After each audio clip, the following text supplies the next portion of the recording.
Da. To što ste pročitali. Tvoj momak ili tvoja cura utiču na to kako te drugi doživljavaju i koju percepciju imaju o tebi.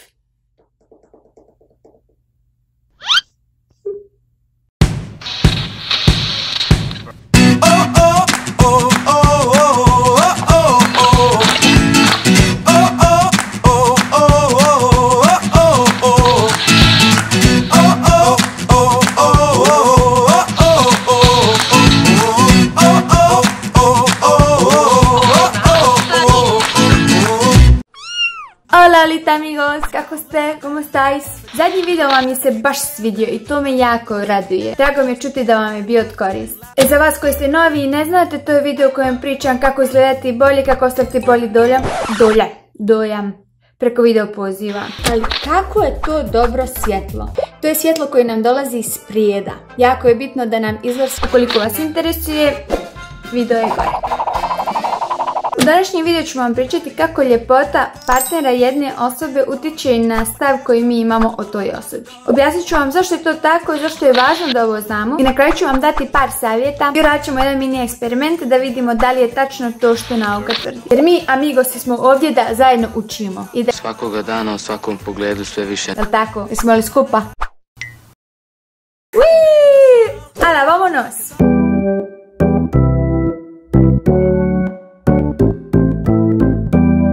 Niko neće priznati, ali svi mi, ajde neću reći osuđujemo, ali procjenjujemo svjesno ili nesvjesno druge na osnovu njihovog izgleda. I ne samo na osnovu njihovog ličnog izgleda, već i na osnovu ljudi koji ih okružuju. Mislim, znate onu našu, s kim si takav si? Usput, ako me ne znate, ja sam Nele, dobrodošli na moj istoimeni kanal. Rekla bi vam da me zapratite, ali to je glupo, pošto još uvijek ništa pametno nisam rekla, a isto tako će biti glupo ako nakon svega što vam budem rekla me ne zapratite. Da me razumijete, nema veze. Ni ja samo sebe nekad ne razumijem. Ali eto, zapratite me. To sigurno razumijete. Da smo generalno kao društvo površni, to je evidentno. I mislim da ne treba sada nauka tu ništa dokazivati da bismo se mi svi sa ovom tvrdnjom u većoj ili manjoj mjeri složili. Međutim, vrlo malo ljudi je svjesno i oni koji su svjesni teško da će priznati da nas lijepi ljudi privlače ne samo fizički, već i zbog toga što nam lijepe osobe izgledaju kao bolji ljudi, kao bolji prijatelji, simpatičniji, ljepši ljudi se generalno puno više vole i ono što je najzanimljivije od svega, kad bismo im morali suditi, bilo bi nam puno teže osuditi ih i izreći im kaznu. Zbog čega mnogi advokati prvo što urade sa svojim klijentom, pogotovo sa onima koji se terete za neka veća krivična djela, jeste da im promijeni izgled, frizuru, generalno cijeli imidž kako bi izgledali bolje, nježnije i kako u Španiji kažu, kao da nikada u životu nisu razbili nijedan tanjir. Meni ovo kao djevici u horoskopu, znate da su djevice racionalne, precizne, analitične, s poznakom vage koje su fair play i pravedne, ne samo da mi ide na živce, nego po cijelom živčanom sistemu. Jel mi ima šta? Nema. Grozno. Ali to je psihologija, to je psiha. To nije nešto što sam ja izmislila, niti je nešto što iko može da promijeni. To je fenomen koji se u socijalnoj psihologiji naziva halo efekat ili efekat oreola. Recimo, svi influenceri rade na halo efektu. Ako želite da u nekom od narednih videa pričam na ovu temu, onda lajkajte ovaj video i ostavite mi dole u komentarima da ste zainteresovani, da biste voljeli vidjeti, da biste voljeli znati kako to funkcioniše u njihovom slučaju i kako ga oni primjenjuju. Nego, hajde da preispitamo malo sami sebe. Zamislite da ispred jednog kafića stoji jedno...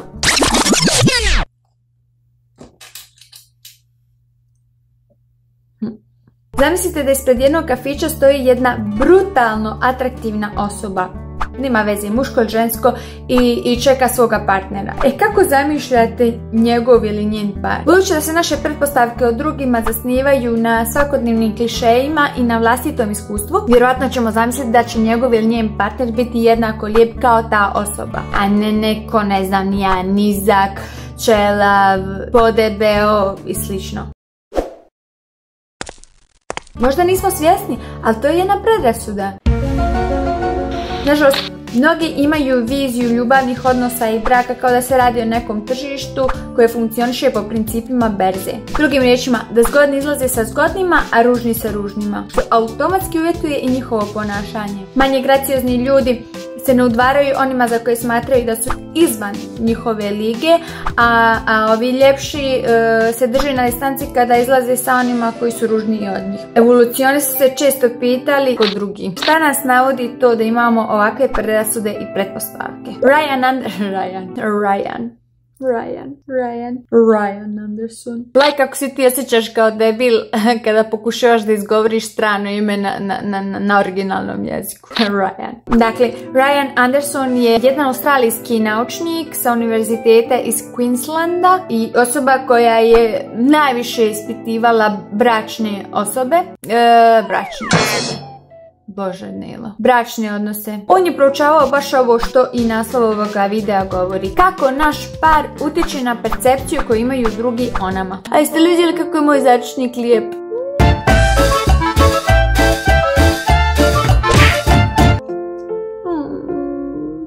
Prema njegovim naučnim istraživanjima, naš partner odaje sliku naše sposobnosti i kompetentnosti. I on sada to upoređuje sa društvenom mrežom LinkedIn. Ja ne znam kako se kod vas izgovara, ali mi u Španiji kažemo LinkedIn. A vjerujem da svi znate o kojoj društvenoj mreži je riječ. Prema njemu, ako neko iz ljudskih resursa vidi na našem profilu da smo mi prijatelji sa nekim kome se on divi, smatrat će nas validnijim nego da imamo samo sada našeg rođaka, par prijatelja iz djetinjstva ili prazan profil. Isto vrijedi i za parove. Ako su naši parovi lijepi, inteligentni, prijateljski nastrojeni i općenito privlačni, samim time i mi ćemo izgledati poželjnije nego da smo sa nekim dosadnim, glupim, arogantnim i bezobraznim. Od sad ima i u čorbu da te stavljam. Psihološki princip koji objašnjava ovu viziju je pozitivna asocijacija ili kako ovaj naučnik kaže isto privlači isto. Što objašnjava i onu činjenicu da generalno uvijek privlačimo istu vrstu ljudi. Općenito govoreći ovo nije slučaj samo sa ljudima. I kod životinja se isto dešava kada biraju s kim će se pariti. Mada je kod ljudi više naglašeno zbog naše društvene organizacije. Zbog čega oni koji pripadaju istoj društvenoj klasi, istoj starosnoj dobi ili istoj rasi obično završavaju zajedno. Da se razumijemo, kad pričamo o ljepoti uvijek mislim na aktuelne kanone iste. Ali može se dogoditi da jedan, na primjer, običan muškarac završi sa jako atraktivnom ženom. Ili obrnuto. U tom slučaju procjena i percepcija muškarca će biti dosta bolja nego da je on sam ili da je sa nekom ružnijom osobom. Ovo je kao ono što Bekvalčeva pjeva. Nemoj da si u problemu sam. Nemoj da si u problemu, samo sam ti digla. Ne, nije tako melodija. Ali nešto digla cijenu. Nemoj da si u problemu, samo sam ti digla cijenu. Naravno, ne mislite da ja sad ovo nešto bubam na pamet. To se dokazalo eksperimentom koji se proveo još 70. godina prošlog stoljeća. Eksperiment se zvao zračenje ljepotom. Ostavit ću vam dole link ako želite da provjerite, ako ne zaboravim. Cilj ovog eksperimenta je bio da se ocijeni atraktivnost i ljepota kandidata na osnovu minimalnih informacija o njemu, kao što je slika njegovog partnera, koju su by the way rotirali. Znači, kandidati su se ocjenjivali imajući u vidu različite fake partnere. Jel me pratite? Rezultati su pokazali da su kandidati dobivali puno bolje ocjene što su njihovi parovi, fake parovi, bili ljepši. I ne samo to, nego su dokazali da je dovoljno da muškarac bude okružen lijepim i privlačnim ženama da bi bio poželjniji.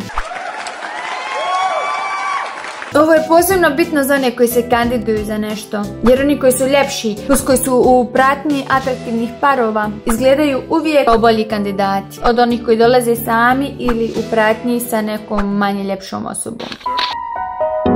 Zašto je sve ovo važno da znamo? Pa, hello! Na prvom mjestu zato što treba da budemo svjesni da emitujemo predrasude i ocjenjujemo ljude na osnovu njihovog fizičkog izgleda ili na osnovu nečega što nije dio njihove ličnosti. I često se desi da neke precijenimo na osnovu njihove ljepote ili njihovog okruženja. I onda im damo više pažnje nego što to u stvari zaslužuju. Na drugom mjestu zato što i nas same ocjenjuju na osnovu našeg izgleda i na osnovu ljudi sa kojima imamo neku vezu. Zbog čega prije što pođemo davati mišljenje o drugima, trebamo prvo sebe pogledati. Treće što je jako bitno,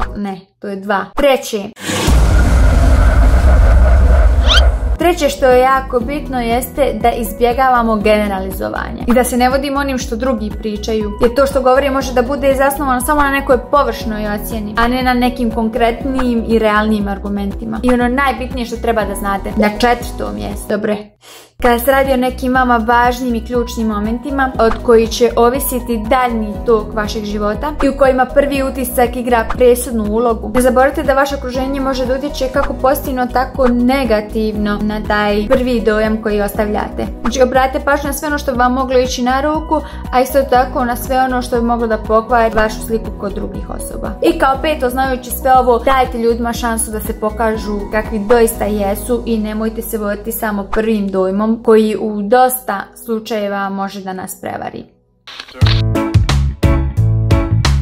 Stigli smo i do eksperimenta, jer ovdje su bitni rezultati. Želimo znati koliko je stvarno tačno to što nam nauka govori. Evo, ja nisam neko ko dijeli slike ni neke detalje iz ljubavnog života na društvenim mrežama.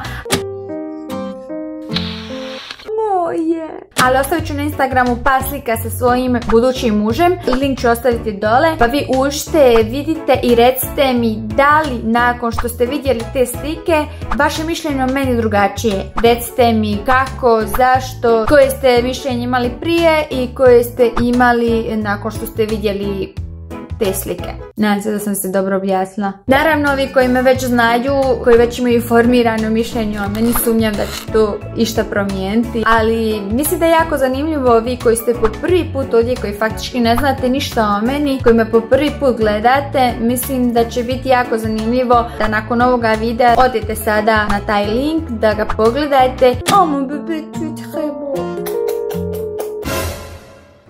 I ne znam, da vidim hoće li to kod vas išta promijeniti. Tako da očekujem vaše komentare. Nadam se da će biti pozitivni u svakom slučaju, ali to se nikad ne zna. Vidjet ćemo.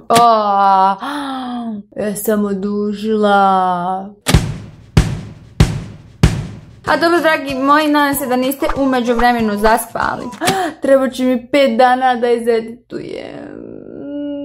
Ako niste, to je dobar znak. Znači da su velike šanse da vam se ovaj video ipak svidio. Dok ste ostali do samog kraja, ako je tako, onda podignite palčeve i pretplatite se na kanal ako već niste. A zapratite me na Instagramu gdje ćete između ostalo moći vidjeti ovako nešto. Ili ovako. Ali treba da idemo doktoru. Osim ako moramo. U stvari jedino ako je hitno. Kad je hitno? Ako vidiš da umireš, znaj da je hitno. Toliko od mene za danas, dragi moji. Hvala vam puno što me gledate, što me pratite. Vidimo se uskoro u novom videu. Šaljem vam puno ljubavi vam šaljem. Bebe, I love you. Ništa je moj, ali jel da je lijep? Najljepši. Bye!